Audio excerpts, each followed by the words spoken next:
em cada rosto resplendor da presença do Espírito do Senhor. Ó Santo Espírito, vindo do céu, fica conosco, enche-nos de fervor e por tais bênçãos rendemos de louvor, e assim reavivados vamos todos ser por teu poder e amor. Há prazer em cada coração, pois o Espírito desperta em nós o amor e nos faz viver em união, dedicados ao serviço do Senhor. Ó Santo Espírito, vindo do céu, fica conosco, enche-nos de fervor e por tais bênçãos rendemos de louvor, e assim reavivados vamos todos ser por teu poder e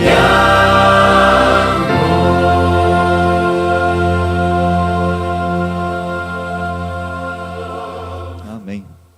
Que o Santo Espírito de Deus una essa igreja. Amém. Vamos cantar a próxima música em espanhol.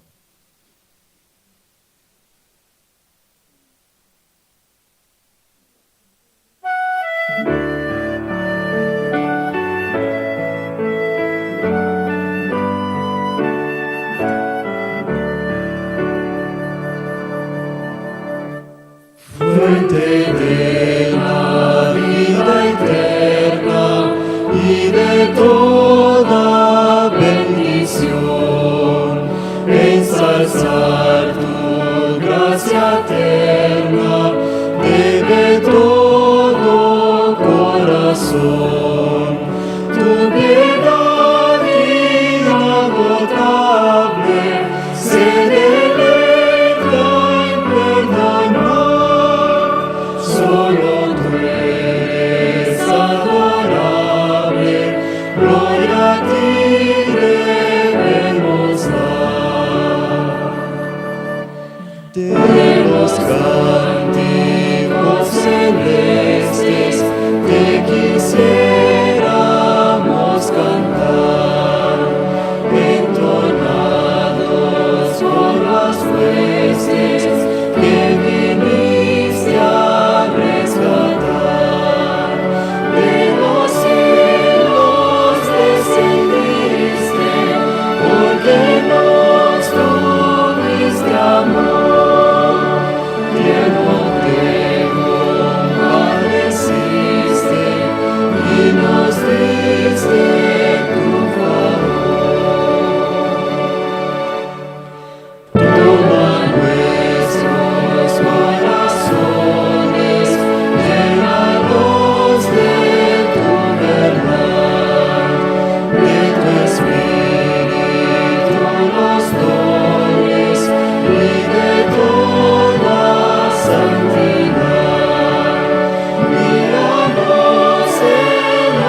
que puedan, vamos a poner de rodillas para una palabra de oración.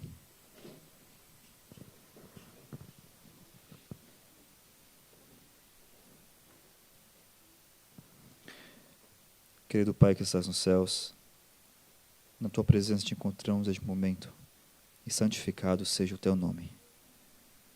Muito obrigado, Senhor, por nos trazer em segurança para a Tua casa de oração, porque o Teu povo se encontra reunido, e porque temos o privilégio de Te louvar. Obrigado pelo Teu santo sábado, obrigado pelas muitas bênçãos que o Senhor concede sobre cada um de nós. Senhor, o Teu povo tem clamado durante esses 10 dias pelo Espírito Santo. Talvez essa semana temos aprendido mais o Espírito Santo, mas não talvez de forma profunda ainda. Talvez nós tenhamos recebido informação, mas não tenhamos experimentado ainda o Santo Espírito na nossa vida. E eu te peço, Senhor, em nome de Jesus, que purifique o nosso coração. Transforma, Senhor, o nosso caráter. Derrama o Teu Santo Espírito sobre o Teu povo, Senhor. Una essa igreja no amor de Cristo Jesus. Desperta-nos, Senhor. Desperta-nos porque nós estamos anestesiados. Às vezes passamos por provações e caímos em tentação porque nós não olhamos para Ti. Porque nós, por ter coração duro, nós rejeitamos a voz do Santo Espírito. Perdoa, Senhor, o nosso pecado. Perdoe, Senhor, a nossa insistência no pecado. Tenha misericórdia de nós, Senhor. Prepara-nos para a Tua vinda. Te pedimos que esteja em especial com os que não estiveram presentes hoje. Que o Senhor possa colocar a Sua mão sobre cada um e restaurar a vida. Restaurar também aqueles que estão passando por problemas de saúde. O Senhor conhece a cada um, Senhor. Também restaure aqueles que estão passando por problemas, talvez financeiros, problemas na família, Senhor. Problemas, talvez, dentro de si mesmo, internos. Restaura-nos, Senhor. É isso que nós te pedimos e agradecemos de todo o coração. Por ouvir e atender o nosso pedido, segundo a sua vontade. Em nome de Jesus. Amém.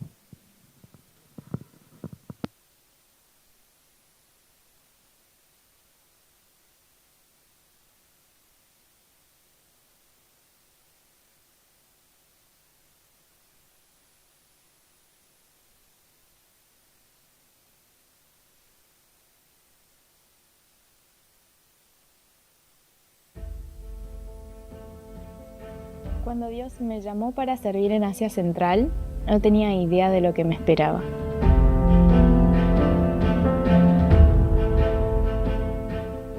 Y fue en ese silencio de respuestas donde aprendí la mayor lección. Asia Central me enseñó que la oración no es parte del trabajo misionero. La oración es el trabajo misionero.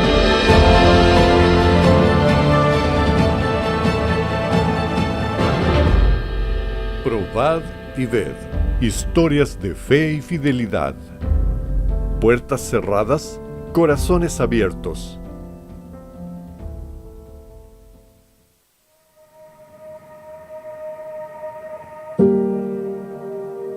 Cuando Dios me llamó para servir en Asia Central, no tenía idea de lo que me esperaba. Un país donde no se puede hablar de Jesús libremente, donde todos hablan ruso y yo sola sabía español e inglés, y donde cada paso parecía imposible. Llegué con una maleta y un llamado, pero en el fondo llegué con miedo. Me preguntaba, Señor, ¿cómo hablaré de tu amor si ni siquiera sé el idioma? Y fue en ese silencio de respuestas donde aprendí la mayor lección. No necesitaba tener un plan perfecto, solo necesitaba estar conectada con Dios. Allí no es como en Occidente, donde organizás una campaña evangelística y 100 personas se bautizan. En Asia Central el trabajo es silencioso, invisible para los ojos humanos. No plantamos iglesias, sembramos amistad. No proclamamos con megáfonos, susurramos con amor.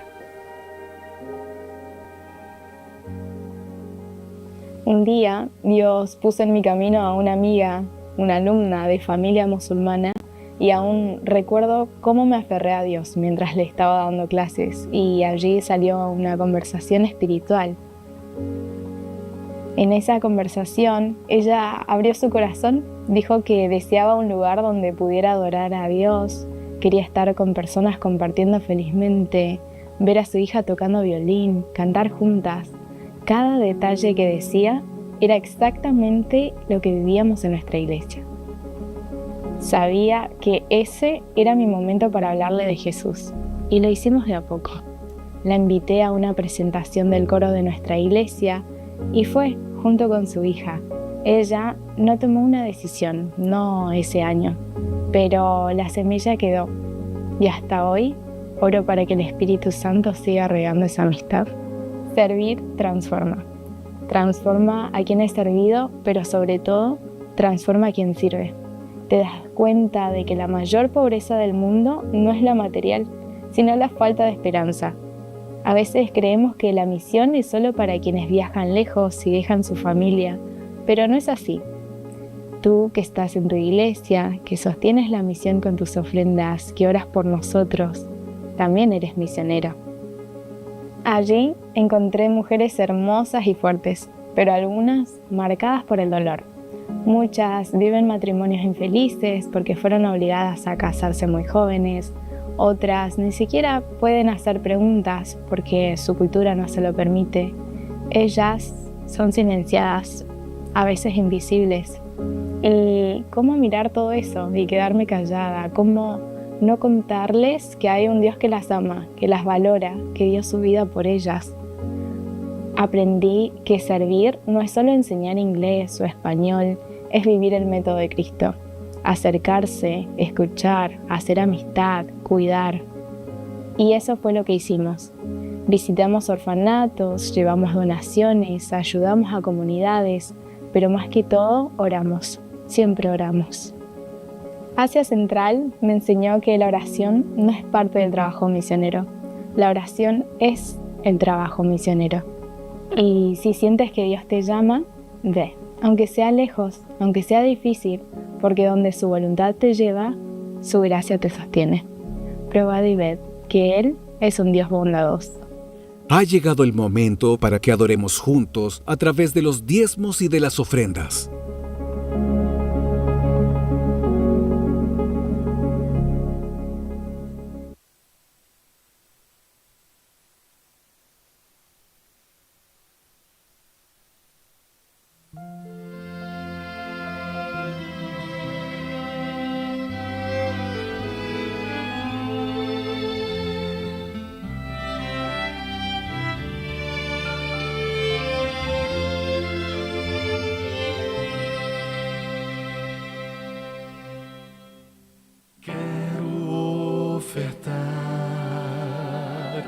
Quero devolver,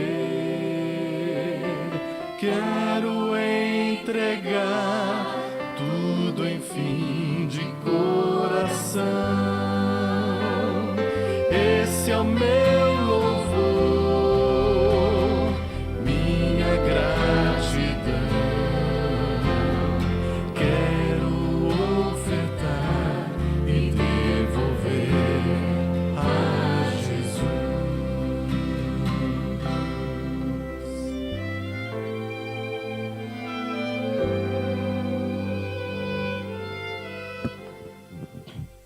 Vamos fechar os olhos e agradecer. Querido Deus, te agradecemos, Senhor, por esses 10 dias de clamor, que permanecemos, Senhor, nos 365 dias de oração. Te agradecemos aqui essas ofertas recolhidas, Pai amado, para a honra e glória do Teu nome. Perdoa nossos pecados. Te pedimos tudo isso em nome de Jesus. Amém.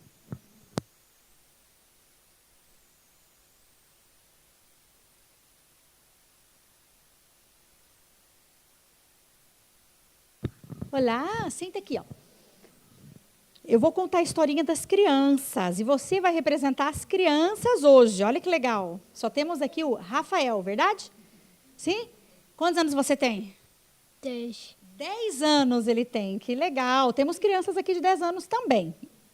Né? Aí, mas como hoje estamos tendo greve, né? Huelga, dificultou para as mães virem na igreja. Mas você vai ser o nosso representante. A historinha que eu vou contar para você, para todos. Você sabia que todos nós somos crianças? Sabia? Não.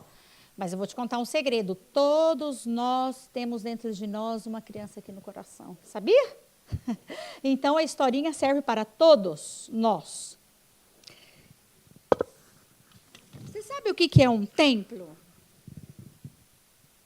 A palavra-chave, né, da história hoje é templo. Você sabe o que significa templo? Não, então você vai saber. Templo é a casa de Deus. Você é bom para desenho? Você é bom para desenhar? Ok, então depois você senta ali, eu vou te dar um papel e você vai desenhar, porque a tia não é muito boa para desenhar, tá bom? Mas aqui, por exemplo, né, é um templo que é a casa de Deus, ok? Aqui onde nós estamos é uma igreja, certo? Quando você anda na rua, não sei lá onde você mora, que a sua mamãe disse que você mora perto de Düsseldorf, certo? Mas lá deve ter igreja também, né? Você já deve ter vindo aqui em Colônia. Você já veio em Colônia e levou ele para visitar uma igreja grande? Acho que é a terceira maior da Europa. Se eu não me equivoco, não estou segura. Lá também é uma igreja. Então, quando você passar na rua e ver uma igreja, lembra que o templo, que é a igreja, é a casa de Deus. E o que nós temos que fazer aqui, como irmãos e amigos? Cuidar deste templo, certo? Você cuida, a mamãe cuida bem da sua casa? Não precisa falar. Né? Não vamos deixar ela em evidência, mas assim, nós normalmente cuidamos bem da nossa casa, porque é onde a gente fica, não? Ou deveríamos. Não tenho tempo. Muitas vezes eu escuto isso. Não tenho tempo, verdade? Mas a igreja temos que cuidar com carinho, porque é a casa de Deus, não vai jogar coisa aqui, não vai jogar papel, não vai deixar coisa tirada. E o mesmo na nossa casa. E você sabia que o nosso corpo, o teu corpo, o corpo de todos nós, independente se é criança, adolescentes, adultos, é o templo do Espírito Santo? E o que significa isso? Significa que o seu corpo e o meu corpo é onde habita quem? Espírito Santo. O Espírito Santo mora dentro do teu corpo, imagina. E como será que você está cuidando? Será que nós estamos cuidando bem do nosso corpo? Uma pergunta. Será que estamos? Será que nós estamos fazendo exercício físico? Você faz? Muito bem, você corre, você vai para o futebol, alguma coisa. Qualquer coisa, um exercício físico. Você está bebendo água? Será que estamos bebendo água suficiente? Será que estamos respirando ar puro? Será que estamos nos alimentando bem? É uma pergunta que não precisa responder, tá, Rafael? Mas não esquecer que o teu corpo é o quê? É o templo, que é do Espírito Santo. Então, quando você passar aí na rua e lembrar e ver alguma igreja, você vai lembrar. Templo, ok? E eu vou chamar aqui a Gabi para ler um versículo, para você, depois, em casa, memorizar com a mamãe. Tá? A Gabi vai ler. É minha ajudante de hoje. 3. Está em... Coríntios 3, né? 1 1 Coríntios 3, 16. Não sabeis que sois o santuário de Deus e que o Espírito de Deus habita em vós? Se alguém destruir o santuário de Deus, Deus o destruirá, porque o santuário de Deus, que sois vós é sagrado. Amém. Então, Rafael e todos que estamos aqui, nós temos que cuidar do nosso corpo, ok? E quando você passar aí por aí, ver uma igreja, você lembra, templo. Templo é a casa de Deus e meu corpo é a casa do Espírito Santo.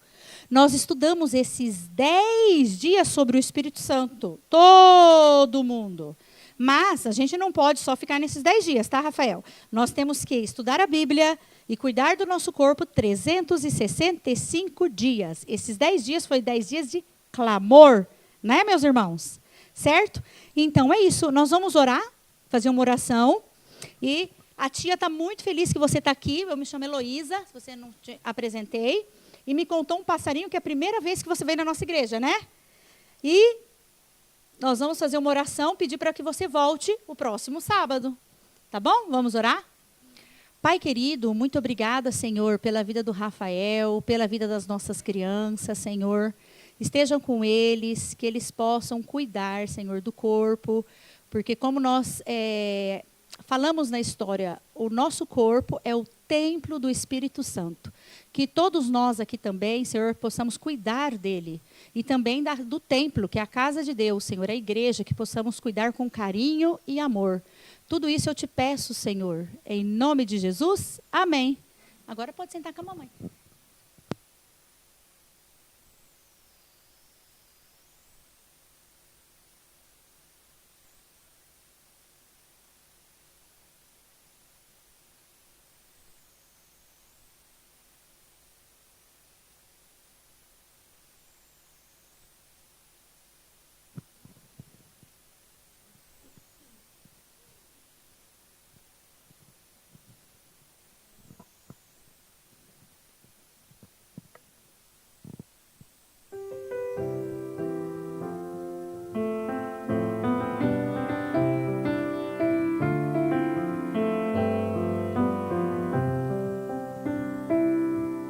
Erfülle mich, o Herr, mit deiner Liebe. Erfülle mich, o Herr, mit deinem Geist. Komm und führe mich, ja, leite mich mit deinen Augen. Schenke mir ein ungeteiltes Herz. Erfülle mich, o Herr, mit deinem Frieden. Erfülle mich, o Herr, mit deiner Kraft. Reich mir deine Hand, lenke du, Herr, meine Schritte, weil dein Weg der beste für mich ist. Ich will dir dienen, Herr, gebrauche mich, mein Leben lege ich in deine Hand. Du bist der Töpfer, Herr, und ich der Ton. Forme mich nach deinem Plan.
Vamos falar com Deus?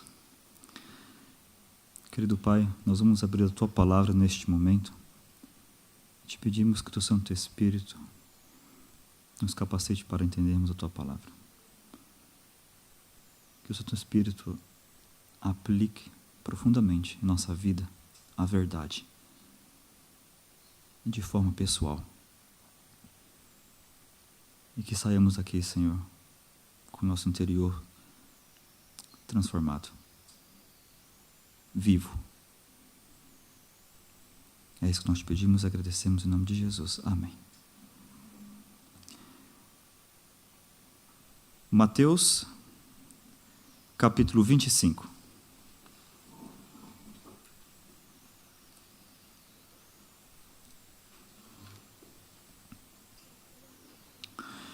Nós vamos ler versículo por versículo.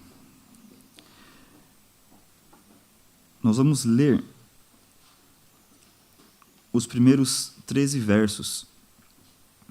O capítulo 25 de Mateus começa falando de uma parábola, a parábola das 10 virgens.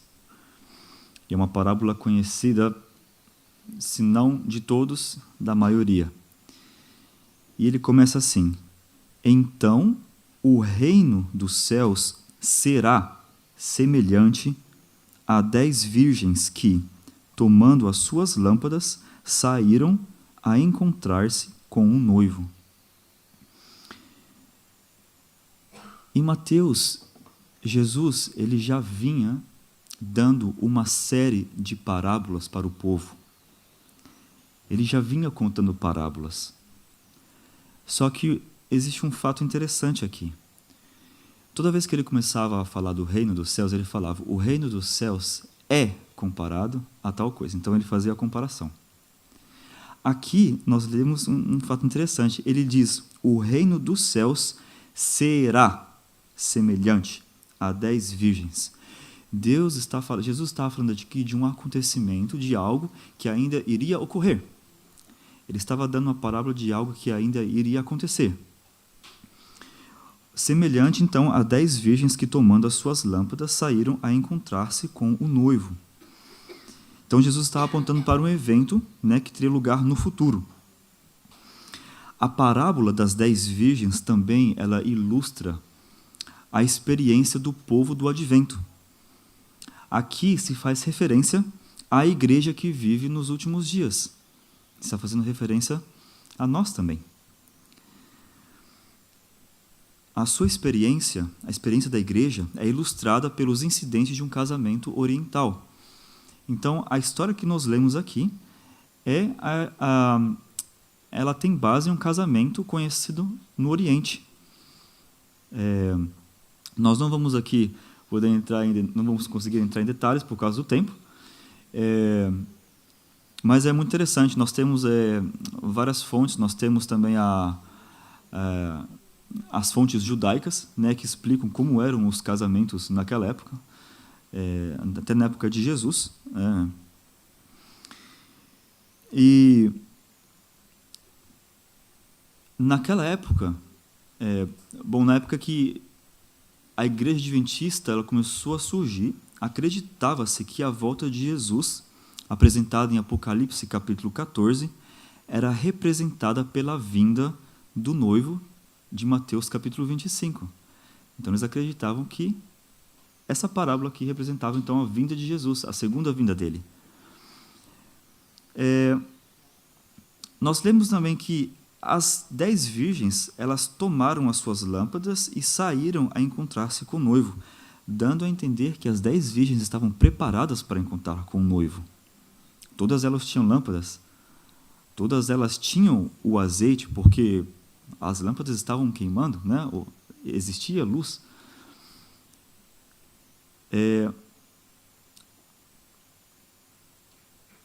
A reforma espiritual que se realizou sob a proclamação da segunda vinda de Jesus correspondeu à saída das virgens.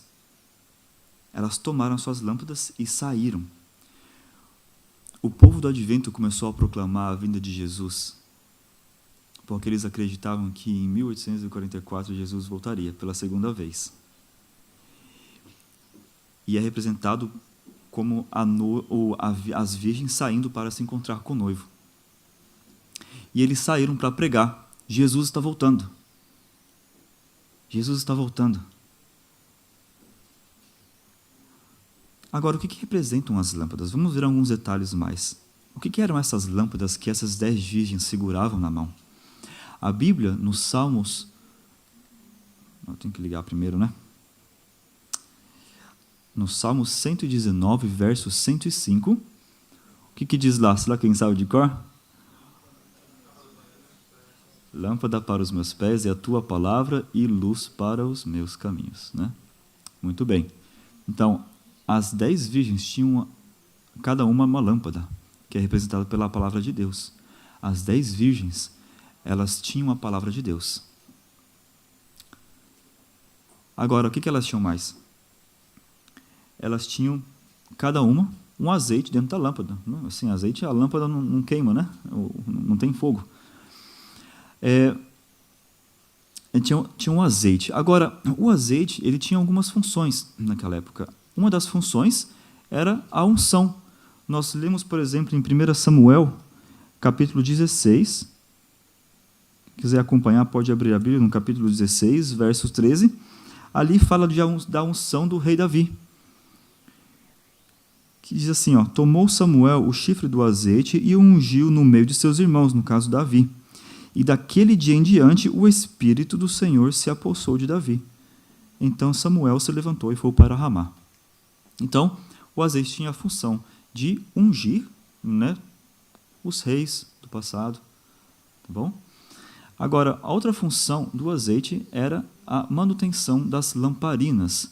Em Êxodo, capítulo 27, verso 20, nós encontramos lá a função do azeite, né, que mantinha as lamparinas do candelabro, né, acesas. Tá bem? Então, aquilo queimava o ano inteiro. Agora, o azeite tem uma representação espiritual também. O azeite, ele representa também o Espírito Santo. E eu não sei quantos de vocês já se perguntaram onde está escrito na Bíblia que o azeite representa o Espírito Santo. Eu não sei quantos de vocês já ouviram falar bastante sobre isso, mas já tiveram talvez o interesse de pesquisar aonde está escrito isso. Vamos ver algumas citações na Bíblia? Zacarias, capítulo 4, versos 1 a 6.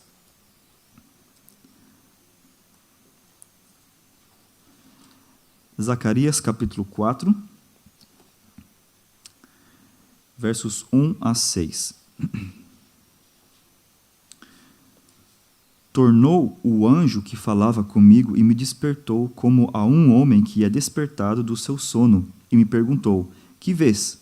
Respondi: olho, e eis um candelabro todo de ouro e um vaso de azeite em cima com as suas 7 lâmpadas e 7 tubos, um para cada uma das lâmpadas que estão em cima do candelabro. Junto a este, 2 oliveiras, uma à direita do vaso de azeite e a outra à sua esquerda. Então perguntei ao anjo que falava comigo: meu senhor, o que é isso? Respondeu-me o anjo que falava comigo: não sabes tu o que é isso? Respondi: não, meu senhor. Prosseguiu ele e me disse: esta é a palavra do Senhor a Zorobabel, não por força nem por poder, mas pelo meu espírito, diz o Senhor dos exércitos.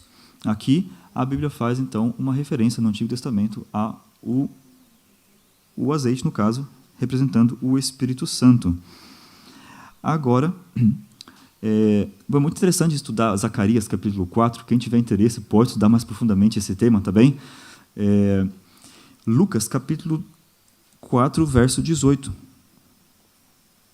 Também encontramos referência ao azeite, representando o Espírito Santo. Lucas, capítulo 4, verso 18.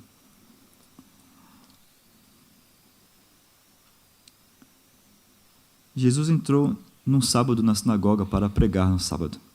E aí, olhem, vamos ler o que ele leu naquele dia.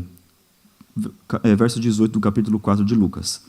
O Espírito do Senhor está sobre mim, pelo que me ungiu para evangelizar os pobres.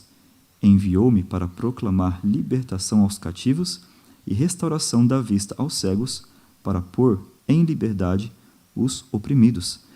E a gente pode comparar esse verso que nós lemos agora com Isaías. Jesus estava lendo o Antigo Testamento.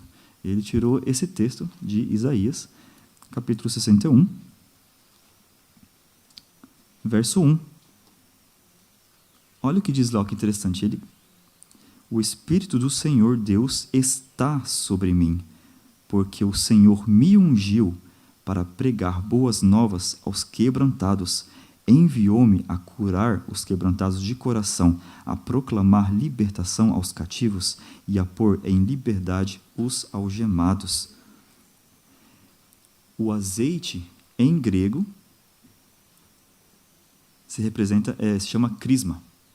Agora, o ungido, a pessoa que era ungida, no caso, como nós lemos, Davi, é a pessoa que se chamava em grego Christos. Olha que interessante, né? O que lembra vocês da palavra? Né? E nós acabamos de ler, então, quem foi o ungido de Deus? Ele foi ungido com o Espírito Santo. O Espírito Santo está sobre mim, ele falou, né? Porque Deus me ungiu para pregar.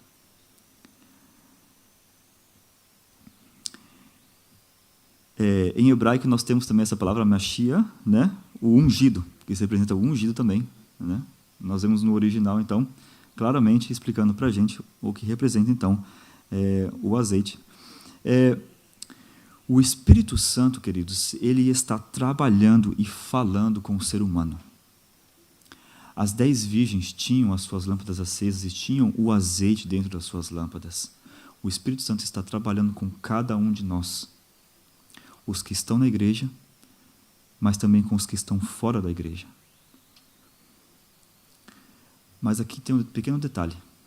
Nem todas tinham azeite o suficiente. Esse é o detalhe. Nós lemos, vamos voltar lá para Mateus, capítulo 25, e vamos continuar acompanhando os versos.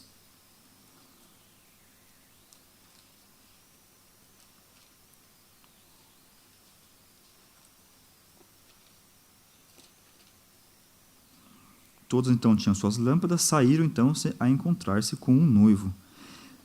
Verso 2: 5 dentre elas eram nécias e 5 prudentes. Por que eram nécias? As nécias, ao tomarem as suas lâmpadas, não levaram azeite consigo. Aqui está a grande diferença. E as prudentes, verso 4. No entanto, as prudentes, além das lâmpadas, levaram azeite nas vasilhas. E nós acabamos de ver o que representa o azeite. Há uma grande diferença entre o Espírito Santo estar do seu lado, trabalhando no seu coração, insistindo com você, falando com você todos os dias, e ele estar em você e transformar. Ele pode falar, mas é você que toma a decisão.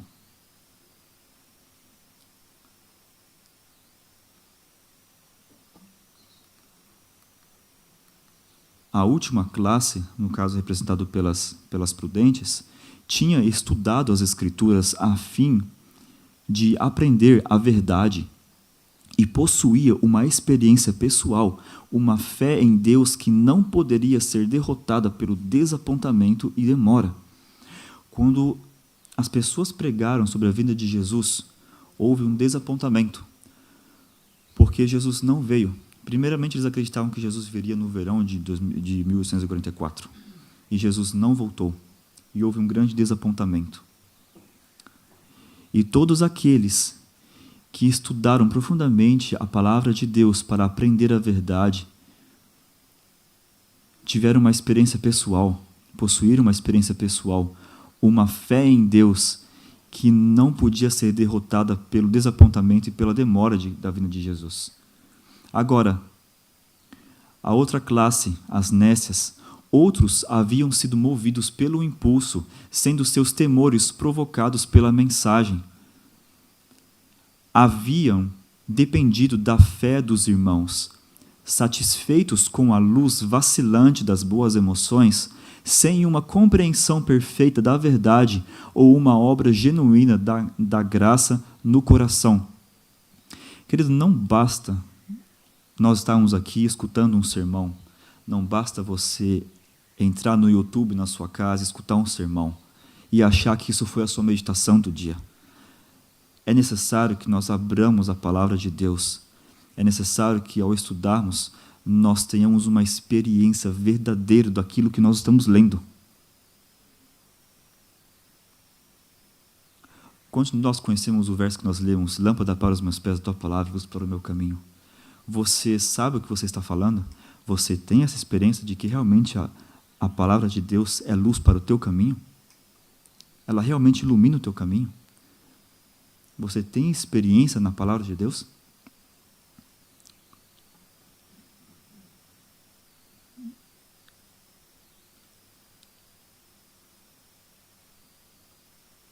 Verso 5.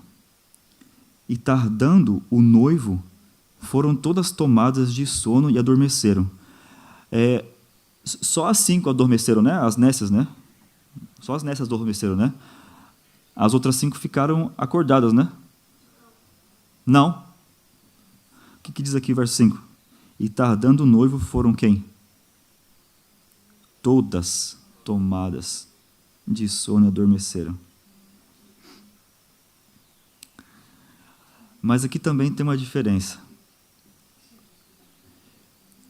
Quando houve o desapontamento, a classe daquelas pessoas que ainda mantinham a chama viva da palavra de Deus,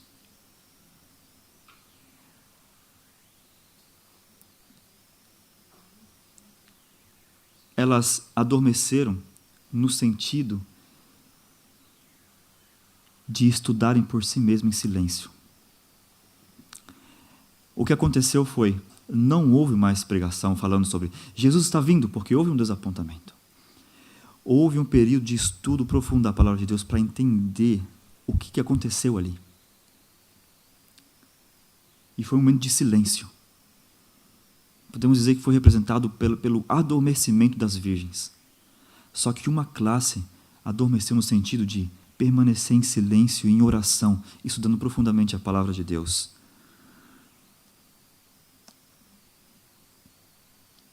Agora, a outra classe adormeceu no sentido de ter abandonado a sua fé. Muitos abandonaram naquele período a sua fé. Eles foram movidos pela emoção, foram movidos pelo momento, e quando viram que realmente não aconteceu, que Jesus não voltou, eu já sabia que não ia acontecer, né? Quantos aqui passaram por alguma situação que acreditavam que tal coisa não iria acontecer?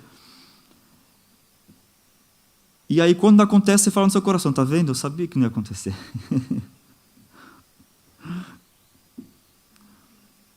Era assim que as pessoas reagiram na pregação de Jesus. Muitos abandonaram, porque sabiam que no seu coração ainda tinham aquela leve certeza de que não ia acontecer. Mas se acontecesse, então vamos lá junto, né? Vamos junto. Pelo menos a gente se salva, né? No meio dos que estão. Quando passou o tempo em que se esperou pela primeira vez a vinda do Senhor, a primavera de 1844, os que haviam aguardado o seu aparecimento acharam-se em perplexidade e dúvida. Ao estudarem as profecias que apontavam para a segunda vinda de Jesus, que eles acreditavam ser em 1844, agora nós vamos ler o seguinte. O que foi que eles leram lá? O que eles perderam dessa profecia? Abacuque capítulo 2, versos 1 a 4.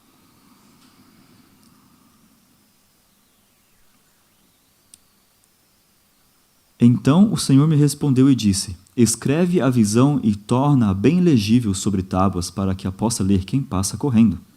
Porque a visão é ainda para o tempo determinado, mas se apressa para o fim e não enganará. Se tardar, espera-o, porque certamente virá, não tardará. Eis que a sua alma está orgulhosa, não é reta nele, mas o justo, pela sua fé, viverá. Ninguém percebeu, ao lerem essa passagem, que a aparente demora, um tempo de tardança, deveria acontecer. E isso é apresentado na mesma profecia. A visão é para o tempo determinado.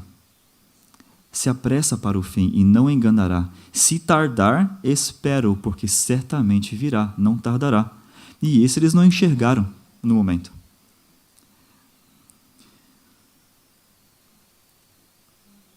Após o desapontamento, o texto que eles leram sobre a vinda de Jesus parecia tão claro, para eles não tinha margem de erro. Também nós lemos uma outra profecia em Ezequiel, capítulo 12, versos 23 a 25 e o verso 28, que diz assim: Portanto, dize-lhes, assim diz o Senhor, farei cessar este provérbio, e já não se servirão mais dele em Israel. Mas dize-lhes, os dias estão próximos e o cumprimento de toda a visão. Porque não haverá mais alguma visão vã, nem adivinhação lisonjeira, no meio da casa de Israel. Porque eu, o Senhor, falarei, e a palavra que eu falar se cumprirá. Não será mais adiada. Porque em vossos dias, ó casa rebelde, falarei uma palavra e a cumprirei, diz o Senhor Deus. Portanto, dize-lhes, assim diz o Senhor Deus, não será mais adiada nenhuma das minhas palavras, e a palavra que falei se cumprirá, diz o Senhor Deus. Todas essas passagens que eles leram serviram de conforto para os que esperavam. Não fossem essas porções das Escrituras que nós lemos agora, a fé deles teria sido fracassada. Vamos seguir lendo versos 6 e 7 de Mateus capítulo 25. Mas, à meia-noite, ouviu-se um grito: Eis o noivo! Saí ao seu encontro. Então se levantaram todas aquelas virgens e prepararam as suas lâmpadas. As que estavam adormecidas agora despertaram outra vez. Agora, queridos, um segundo momento de reavivamento e despertamento espiritual aconteceu. Sabe por quê? Porque no estudo eles descobriram que Jesus não era para ter vindo na primavera. Vamos ver um pouquinho mais isso.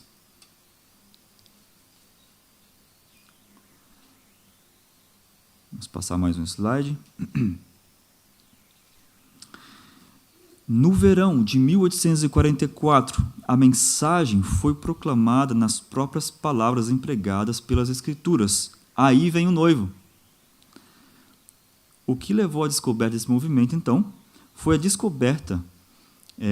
Nós vamos entrar um pouquinho no detalhe da profecia das 2.300 tardes e manhãs, mas é um estudo que a gente faz, e quem tiver interesse pode estudar junto com a gente, tá bom? Essa profecia. Mas o que eles descobriram? Que a data para começar esses 2.300, essas 2.300 tardes e manhãs, dias, né, encontrados no livro de Daniel, tinha um início na data de 457, que foi quando o rei Artaxerxes deu um decreto para a restauração de Jerusalém. E esse decreto entrou em vigor em 457, mais especificamente falando, em outubro de 457. E não no início do ano, como eles pensaram. Os tipos do Antigo Testamento apontavam também para o outono, como o tempo em que deveria ocorrer a purificação do santuário. Naquela época, o povo do Advento acreditava que Jesus viria e purificaria o santuário. Qual que era o pensamento da época? Que a terra era o santuário, que Jesus viria e purificaria então a terra. Esse era o pensamento popular da época. E aí também estava um grande engano.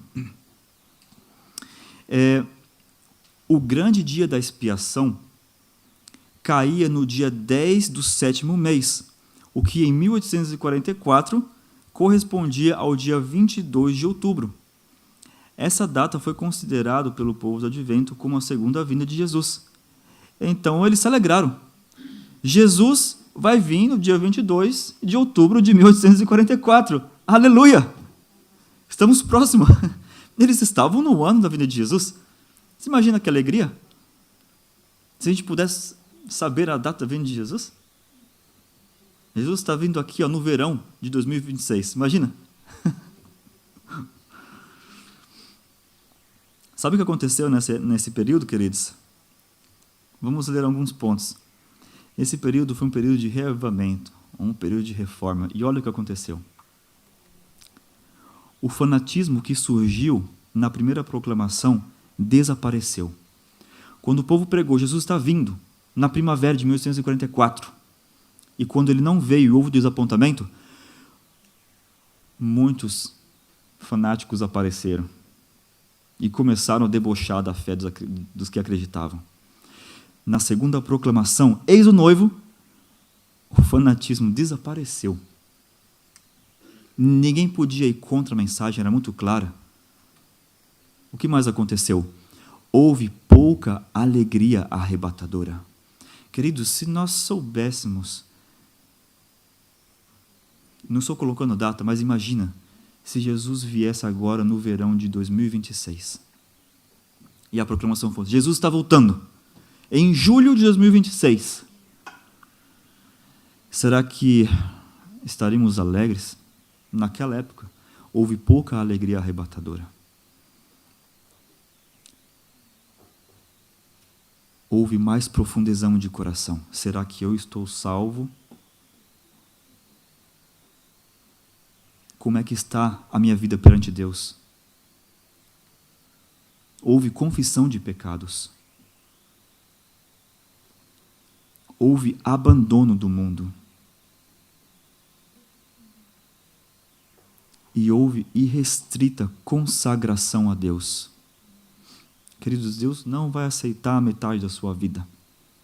Ou você entrega a sua vida com tudo que você tem, tudo que você é para Deus, ou a gente vai permanecer nessa terra. Você já entregou tudo a Deus? O seu lar, os seus bens, o seu trabalho, a sua vida pertence a Deus? Você hoje, quando acordou pela manhã, você ajoelhou e entregou tudo nas mãos de Deus? Senhor, eu dedico tudo nas suas mãos. Deus exige tudo de nós para entrar na vida eterna. Tudo. E isso talvez vai custar alguns pecadinhos. Vai custar talvez alguns maus hábitos que a gente tem. É na dor que a gente vai ter que aprender a escutar a voz do Espírito Santo falando, deixa isso de lado. Não quero, Senhor, deixa isso de lado. Eu quero te salvar. Queridos, para de ter coração duro.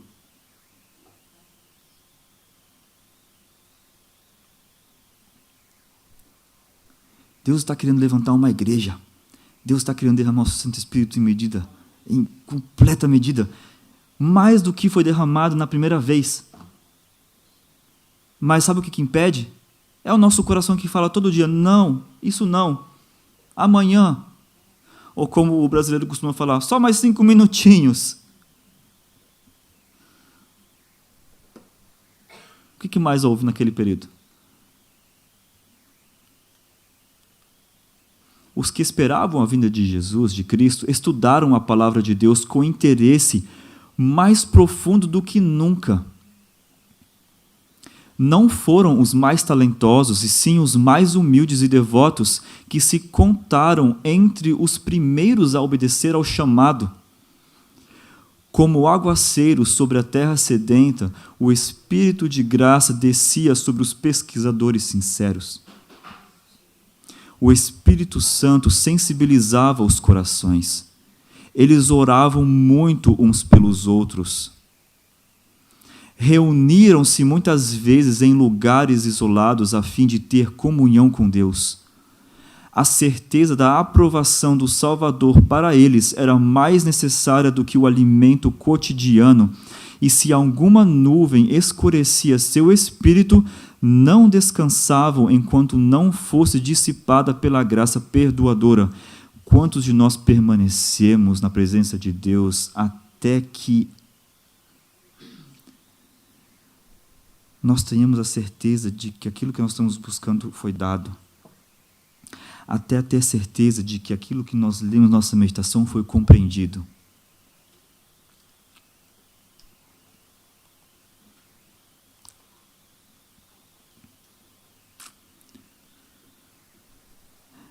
Mas, mais uma vez, depois desse clamor, o noivo vem, houve mais um desapontamento, porque no dia 22 de outubro de 1844, Jesus não voltou. Mais uma vez eles foram desapontados. As datas, o estudo que eles fizeram, tudo estava certíssimo. Só o evento que não estava.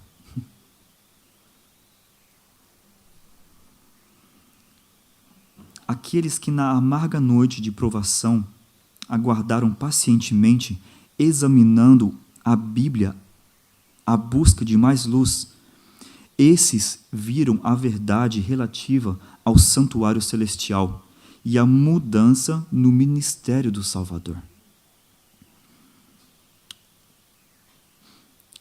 No tempo indicado, o noivo veio. Eles não proclamaram algo falso. O noivo, ele veio. Não para a terra, como eles pensaram. Não para purificar a terra ou purificar o templo. Mas ele veio ao ancião de dias no céu, às bodas, à recepção do seu reino. A vinda de Cristo como sumo sacerdote ao lugar santíssimo para a purificação do santuário, a vinda do Filho do Homem ao ancião de dias e a vinda do Senhor ao seu templo são o mesmo evento. E esse evento também é representado nessa parábola das 10 virgens como a vinda do noivo. Então, Jesus, ele não voltou, ele não veio, mas ele passou do primeiro compartimento. Todos conhecem um pouco do templo? Quantos compartimentos tinham ali dentro do templo? Nós temos então, qual que era o primeiro compartimento? O segundo? E o terceiro? Então Jesus passou do santo, onde ele se encontrava, para o santíssimo. E esse evento da passagem de Cristo do santo para o santíssimo é representado como sendo a vinda do noivo. Então eles proclamaram uma verdade. O noivo vem. Mas foi a passagem de Jesus Cristo para o Santíssimo. Tá bem? Todos compreendem até aqui?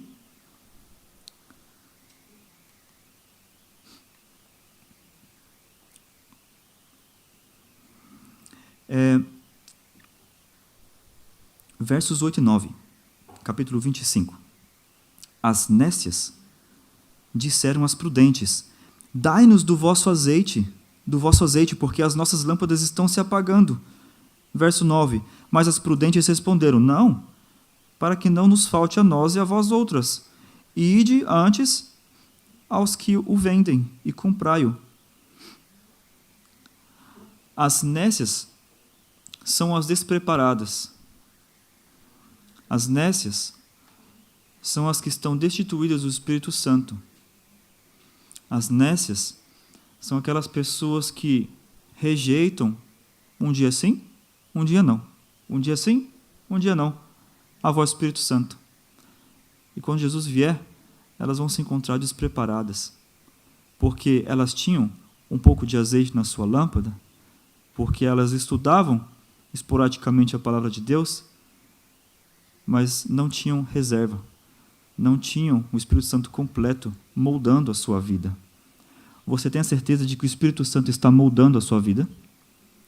Você tem a certeza de que o Espírito Santo está moldando o seu caráter todos os dias? Você tem a certeza de que quando você passa por alguma provação, por alguma dificuldade, talvez seja a resposta à sua oração para Deus mudar o seu caráter? E Ele está te dando talvez o privilégio, a oportunidade para você, com a ajuda do Espírito Santo, ser transformado?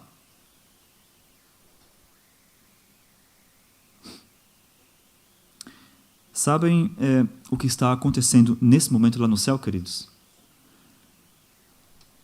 O que está acontecendo lá no céu, nós podemos encontrar em Mateus, capítulo 22. Nós agora sabemos que Jesus se encontra no Santíssimo, no templo no céu. E no capítulo 22, também não vamos ler tudo por completo, por questão do tempo. Aqui, o capítulo 22 tem o título A Parábola das Bodas. Então, aqui diz que o reino dos céus é semelhante a um rei que celebrou as bodas do seu filho. Então, ele mandou chamar os servos. E o que vocês acham? Os servos eles foram se encontrar com o seu senhor? O que disseram os servos? Eu não vou não, estou ocupado. Ou estavam no campo, lá, mexendo, trabalhando nos negócios. Outro talvez tinha um casamento para resolver, outro tinha um problema no trabalho para resolver, problemas pessoais. Não.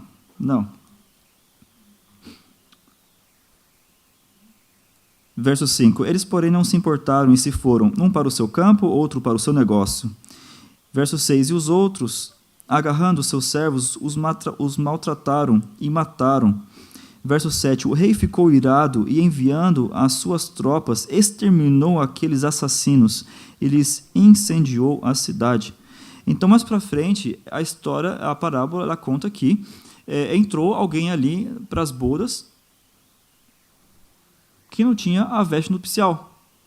Então, Jesus vai, né, o Senhor vai lá e pergunta: amigo, onde estão as tuas vestes? O que diz a Bíblia?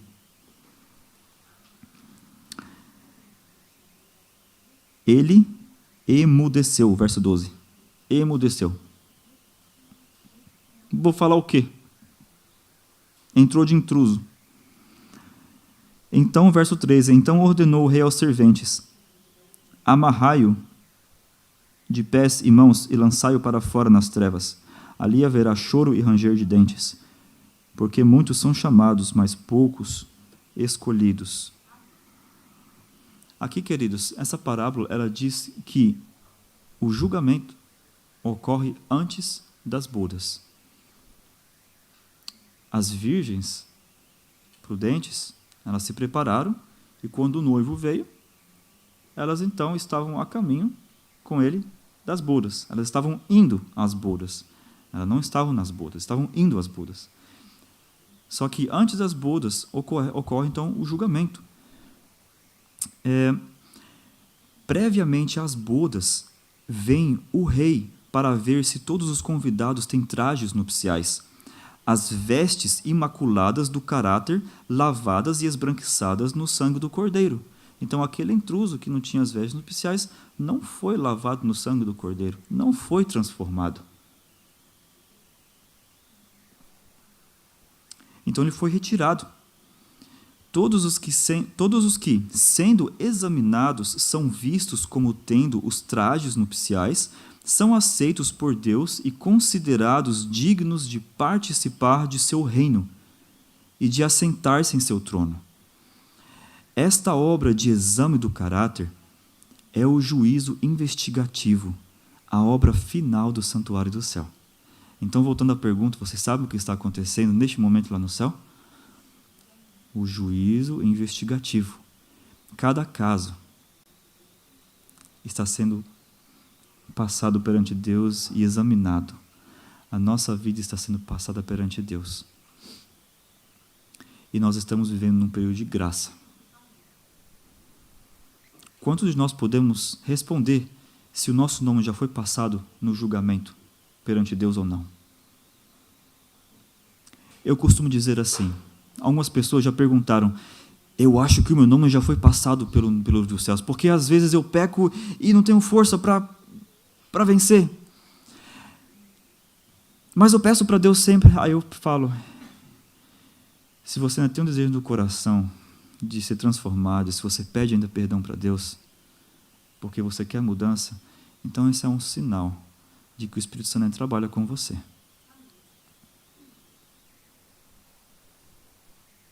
Se o seu nome foi passado pelo julgamento e foi aprovado aleluia. Mas se o seu nome está prestes a vir, não espere que o seu nome esteja no momento ali para ser julgado, para buscar uma transformação. Comece hoje. Você e nem eu sabemos se nosso nome já foi passado. E neste momento lá no céu está ocorrendo o julgamento, o juízo investigativo. E qual que é o nosso dever, então? Qual é o nosso dever?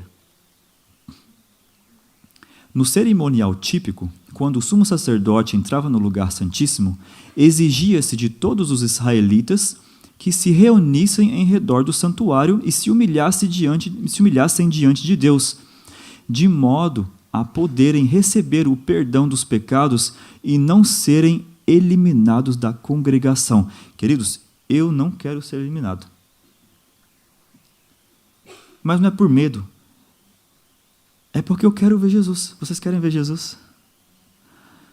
Uma vez, eu conversando com minha esposa, nós lemos um texto, nossa meditação, e eu fiquei pensando, às vezes nós temos objetivos na vida, por exemplo, eu quero terminar a faculdade porque eu quero ter um bom trabalho, então meu objetivo é ter um bom trabalho.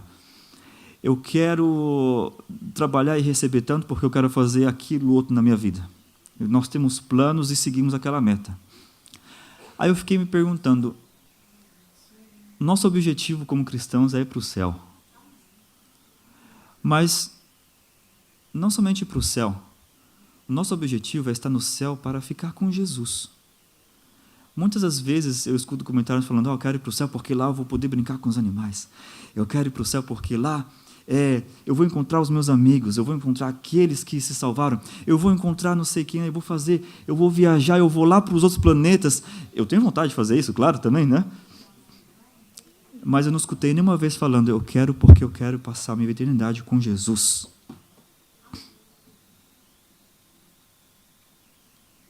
Vocês conseguem imaginar a eternidade ali com Jesus? E mesmo se o céu fosse só Jesus, vocês conseguem se imaginar passando a sua eternidade ali com Jesus?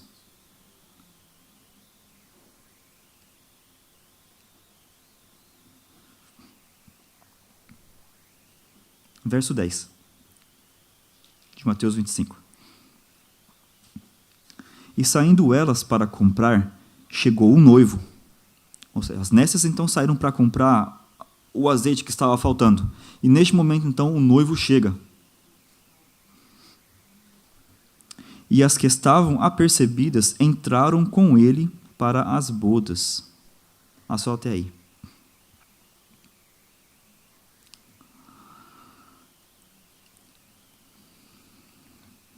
Aqueles que viram uma mudança no ministério de Jesus e o acompanharam pela fé em sua obra naquele santuário, e todos os que compreendem e aceitam hoje as mesmas verdades, seguindo a Cristo pela fé, enquanto ele efetua sua última obra de mediação, também participam das bodas. É nesse sentido que se disse irem eles às bodas. Então, quando o noivo veio, elas então entraram com ele, né? Foram às bodas. Então, é nesse sentido que representam as bodas. Todos aqueles que aceitam sua mensagem e vivem essa mensagem de que Jesus está intercedendo por nós, no Santíssimo, é representado então como você e eu, indo às bodas. Tá bem? Então, aqueles que aceitam recebem os benefícios da sua mediação, ou seja, da mediação de Jesus, da intercessão de Jesus, ao passo que os que rejeitam essa luz não são beneficiados. Os convidados à ceia do Evangelho são os que professam servir a Deus, cujos nomes estão escritos no livro da vida. Nem todos, porém, que professam ser cristãos são discípulos verdadeiros. Antes que seja dada a recompensa final, precisa ser decidido quem está apto para participar da herança dos justos. Essa decisão deve ser feita antes da segunda vinda de Cristo, nas nuvens do céu, porque quando ele vier, a recompensa estará com ele para dar a cada um segundo as suas obras. No verso 10, bem no finalzinho, nós lemos que naquele momento em que as prudentes entraram com o noivo para as bodas, a porta se fechou.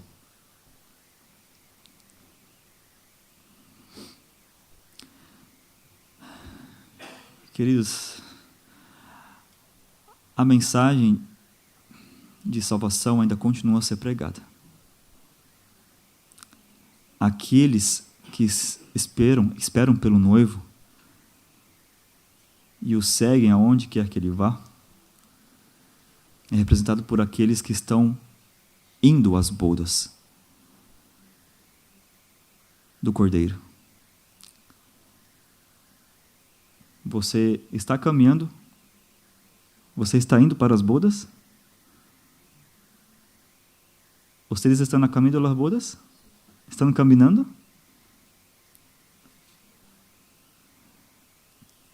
Em pouco tempo, eu falo em pouco tempo porque nós não sabemos exatamente a data, a porta vai se fechar. E assim como nós lemos em Mateus capítulo 22, no capítulo 25, diz assim, que mais tarde, quando as virgens nessas voltaram,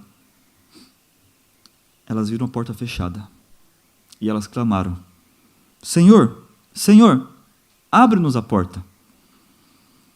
Aí elas ouvem a voz do noivo falando, em verdade vos digo que não vos conheço.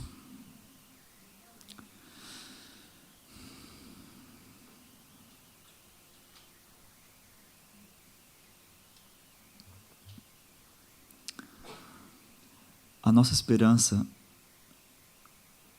é de que quando Jesus vier, nós vamos participar dessas bodas, da ceia das bodas do Cordeiro. Nós estamos a caminho das bodas. Nós estamos indo às bodas. Quando o Senhor vier nas nuvens do céu, como o Rei dos Reis e Senhor dos Senhores, para a redenção do seu povo, nós então vamos participar da ceia das bodas do Cordeiro. E, queridos, para que a nossa mente seja verdadeiramente vivificada e o caráter santificado, é essencial que o Espírito Santo atue em nós, implantando em nosso coração a verdade de forma profunda e pessoal. Sem o Espírito de Deus, de nada vale o conhecimento da palavra. A teoria da verdade não acompanhada do Espírito Santo não pode vivificar a mente nem santificar o coração. Alguém pode estar familiarizado com os mandamentos e promessas da Bíblia, mas se o Espírito de Deus não introduzir a verdade no íntimo, o caráter não será transformado. Sem a iluminação do Espírito, as pessoas não estarão aptas para distinguir a verdade do erro e serão presas das tentações sutis de Satanás. E a palavra final desse sermão está em Lucas capítulo 12, verso 35.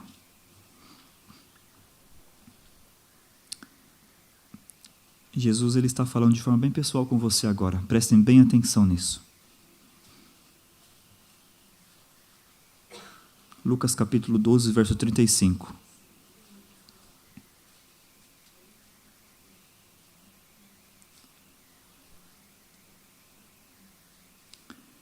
Cingido esteja o vosso corpo, e acesas as vossas candeias. Que Deus nos ajude a manter o Espírito Santo vivo dentro de nós. Amém. Nós vamos ter nesse momento uma mensagem musical. Gostaria de convidar.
Because he lives, because he rose in mighty triumph from the grave. I put my trust in him and seek to follow him in faith. Because he lives, I shall find strength to stand against the tempter's power. He is my refuge and defense in every troubled hour. Because he lives, because he lives, I can bear whatever burden may be mine. I am encircled in the arms of love divine. Because he lives, because he lives, he will banish every shadow of my pain. Every sorrow will be swallowed up in him. For in his hand is healing for the weary soul. This I know because he lives.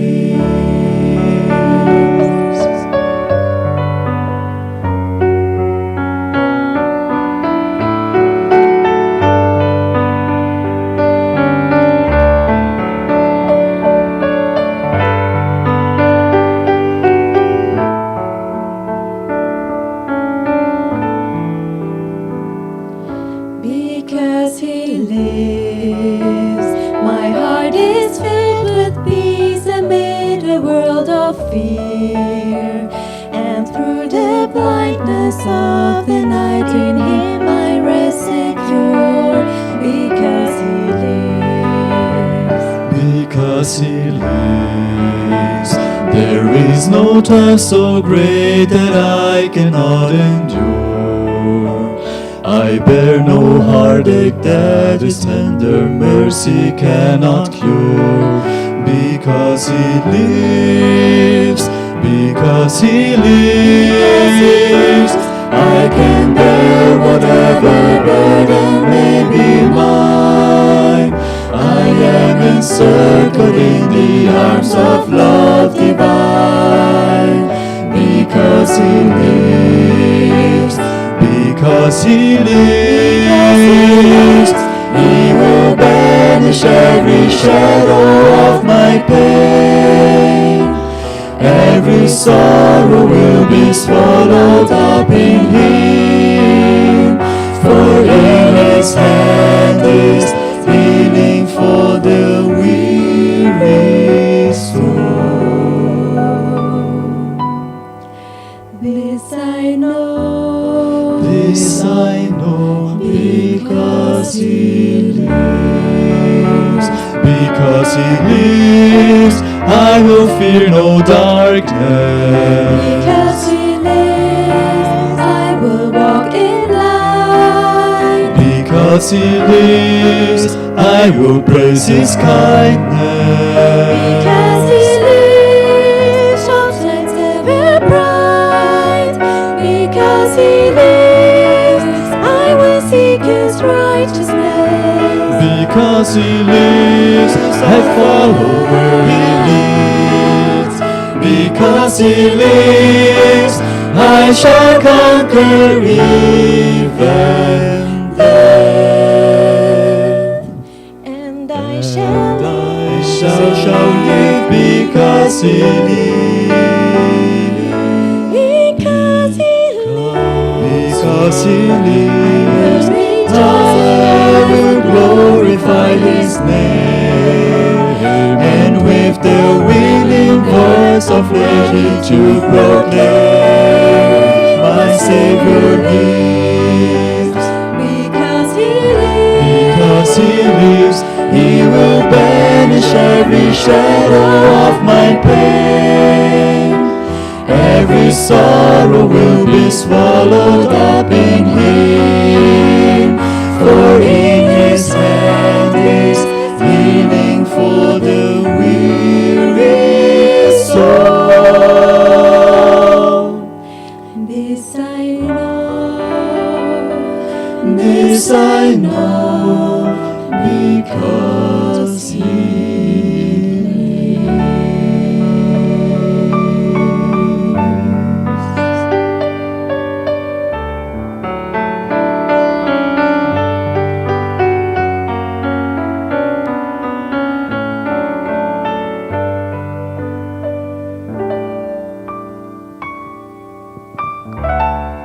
queridos, se coloquem de pé nesse momento.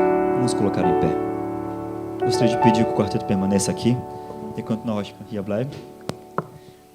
E vamos falar com Deus.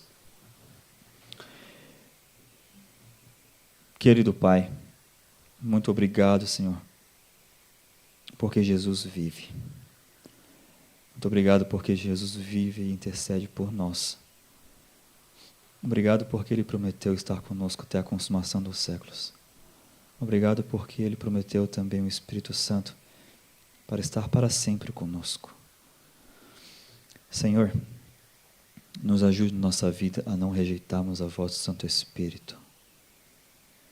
Por mais que talvez alguma tarefa seja difícil de fazer, o Teu Santo Espírito está conosco, nos capacitando para fazer essa tarefa, para deixar o pecado de lado, para deixar os maus hábitos de lado. Senhor, mais uma vez eu te peço que transforme o nosso caráter.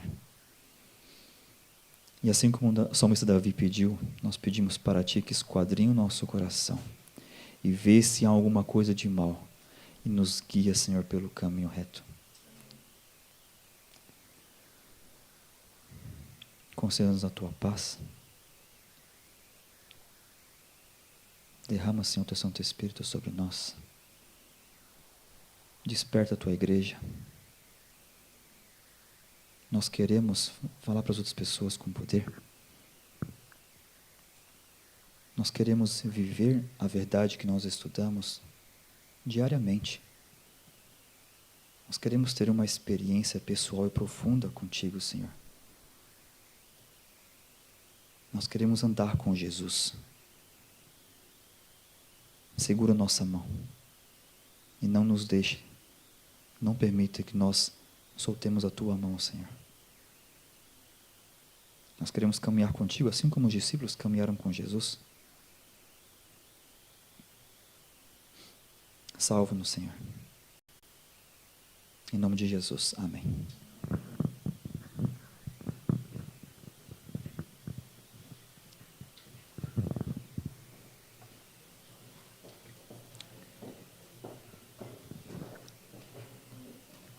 Para finalizarmos o culto,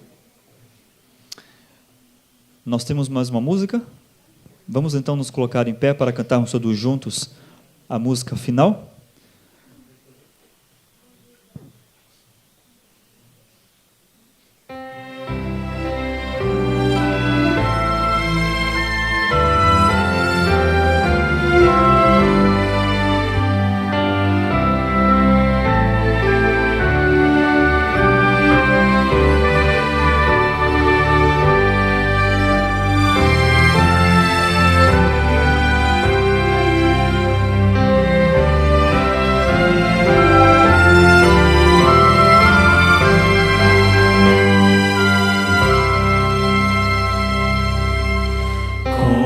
Concede-nos, ó Deus, o Espírito de amor, e ao nosso coração o Teu Consolador.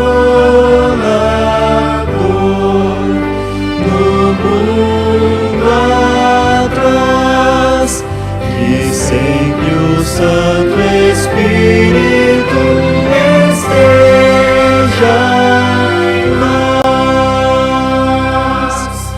Convença o mundo então do juízo e do mal, e na justiça enfim com graça divina. Concede, ó Deus, que andem na verdade aqui os filhos Teus.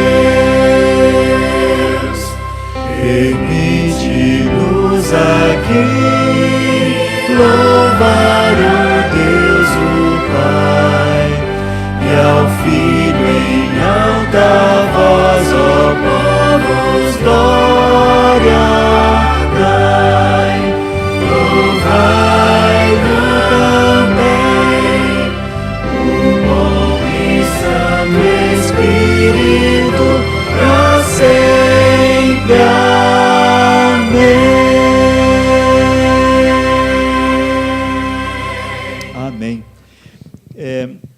Antes de nós nos despedirmos, eu gostaria de apresentar para vocês um plano que a igreja tem para seguir depois dos 10 dias de oração. Gostaria de pedir que vocês se sentassem rapidinho, não vai demorar muito. Eu não sei, pastor, se você já ia comentar a respeito disso. Comentou, né? Você quer vir na frente para a gente? Né? O plano é o seguinte, o tema foi bom, mas o período foi curto. 10 dias não é nada. E nós gostaríamos de continuar nessa caminhada todo esse ano, pedindo pelo Santo Espírito, conhecendo mais da pessoa do Santo Espírito. E queremos, talvez, experimentar na nossa vida a atuação do Espírito Santo.